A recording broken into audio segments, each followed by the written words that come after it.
कानून की किताबों को बंद कर दिया है और गोली से वो हिसाब कर रहे हैं। आप हाफ एनकाउंटर ये सारे जो शब्द हैं ये हमारे संविधान में नहीं है। और जो लड़का ऑलरेडी सरेंडर कर चुका है उसको 5 गोली क्यों लगी, सबसे बड़ा सवाल।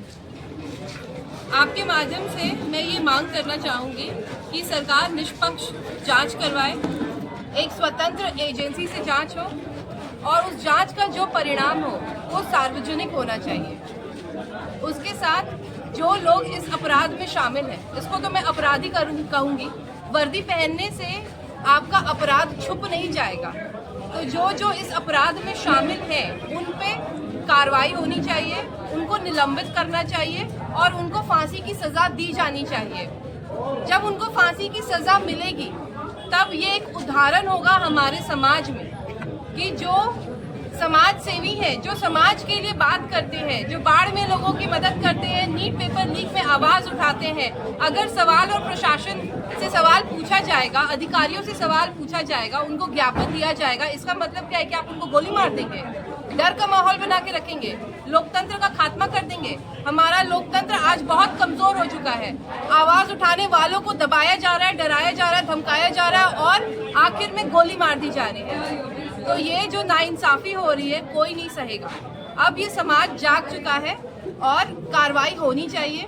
साथ में इस परिवार को मुआवजा मिलना चाहिए और सरकारी नौकरी भी मिलनी चाहिए। और मैं ये भी मांग करूंगी कि हमारे जो मुख्यमंत्री हैं वो आके इस परिवार से मिले और अगर सरकार के जो लोग हैं उनको थोड़ा संवेदनशील होना चाहिए।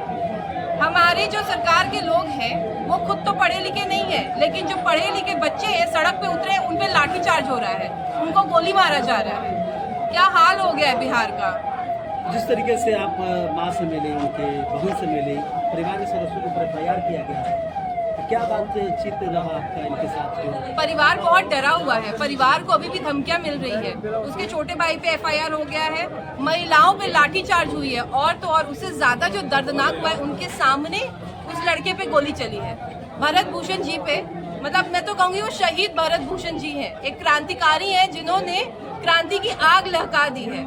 आज उनके वजह से इतने सारे क्रांतिकारी खड़े हो गए हैं और एक माँ के सामने, एक भाभी के सामने, उनके देवर पे, उनके बेटे पे गोली चली है। 3 गोलियां उनके सामने मारी गई है, फिर गाड़ी पे बिठा के उनको 2 गोलियां मारी गई है। और जब उनको अस्पताल ले जाया गया है तो कोई ट्रीटमेंट नहीं हुआ है। अभी मैंने देखा है फोटो, स्ट्रेचर पे वो लेटे हुए हैं, सिर्फ पानी का एक बॉटल रखा हुआ है और किसी मुर्दे के बगल में उनको लिटाया गया है। सबसे ज़्यादा दर्दनाक ये है।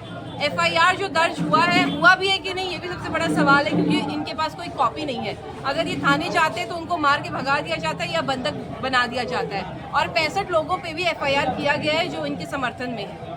अब क्या लगता है कि आप लोग और पार्टी की तरफ से भी कुछ करने वाली हो? हम लोग अंत तक लड़ेंगे, हमें न्याय चाहिए। देखिए, हमें सरकार से तो कोई उम्मीद नहीं है कि सरकार कोई न्याय देगी।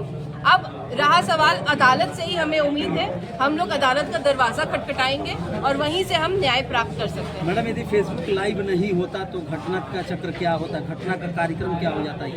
अगर ये फेसबुक लाइव नहीं होता तो इसे एक क्रिमिनल बना के इस केस को दबा दिया जाता। ये पहली बात, क्रिमिनल नहीं है। और अगर मान भी लेते हैं कि अगर क्रिमिनल थे भी तो आपको एनकाउंटर करने का हक किसने दिया है, मुझे तो ये जानना है। और ये एनकाउंटर तो था नहीं, मर्डर था। आप बताइए, जब एक आतंकवादी को पकड़ना होता है, अगर वो वेकेंट बिल्डिंग में रहता है तब भी उस बिल्डिंग को नहीं उड़ाते हैं, उस बिल्डिंग को नहीं उड़ाते, उस बिल्डिंग को घेर के उसको जिंदा निकाला जाता है।